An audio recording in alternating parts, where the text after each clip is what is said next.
К своим 30 годам Артем приобрел квартиру в новострое.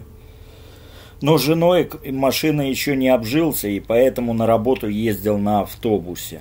Покупка машины была запланирована на лето, а вот с женой было непонятно. Артем был довольно застенчив.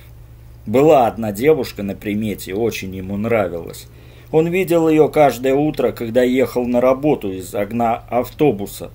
Она обгоняла их на своем BMW X1. Брюнетка с очень красивыми чертами лица, ее стройные загорелые ножки были открыты благодаря короткой юбке. Конечно, девушка не преминула подчеркнуть пикантность верхней своей части тела в волнительном декольте. Артем не мог сказать точно, на какую часть девушки смотрел больше за эти 3 секунды, когда она проезжала мимо. Но настала осень, и осталось только милое личико и кремовое пальто. Так они и жили, спали врозь, а дети были. Народная присказка, извините, вырвалась. И вот однажды Артем ехал на работу, сидел у окна автобуса и предвкушал встречу с ней. Оставалось около 2 остановок. Вдруг на сиденье рядом плюхнулось кремовое пятно. Артем повернулся и, о боже, увидел то самое милое личико. В висках застучало, во рту пересохло. Вот он, шанс. Но, конечно, язык Артема онемел и сможет что-то сказать только тогда, когда надо будет поздороваться с шефом. Эх, лошара биомать, смог составить мысли Артем, как услышал обращение к себе. «Извините, молодой человек, мне так неловко. Я не могу понять, как активизировать билет по штрих-коду. Вы не поможете?» Запах одеколона девушки напомнил Артему тот пробник, что привезла мама из Парижа. Знатный запах, его любимый. А какой приятный голос! Артем открыл рот, но заговорил не сразу. Конечно, он был экспертом в штрих-кодах. «Вот, мадемуазель, проведите пальчиком здесь, потом нажмите тут».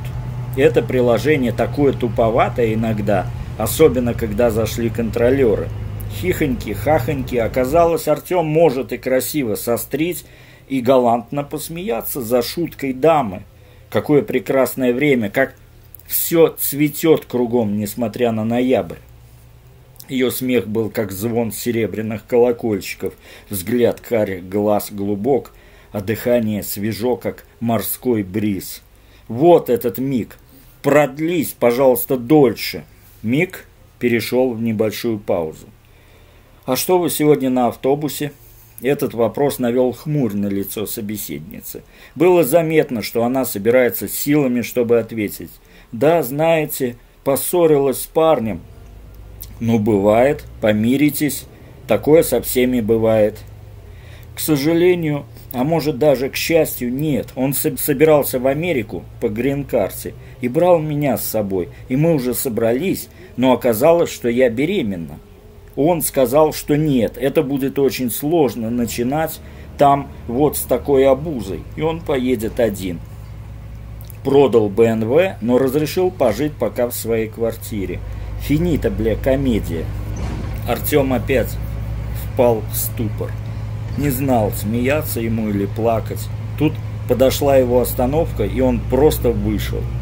Печально как-то вышло, а так здорово, сука, начиналось. Прям как в старых фильмах про любовь, думал Артем, чуть не пройдя через дорогу на Красный. Надо же, все было так хорошо, биомать. Ну как так? Артем прошел мимо недоуменного шефа. Так хорошо, и все, да? И все? Ровно через год автобус, в котором не было Артема, обогнала новая X5.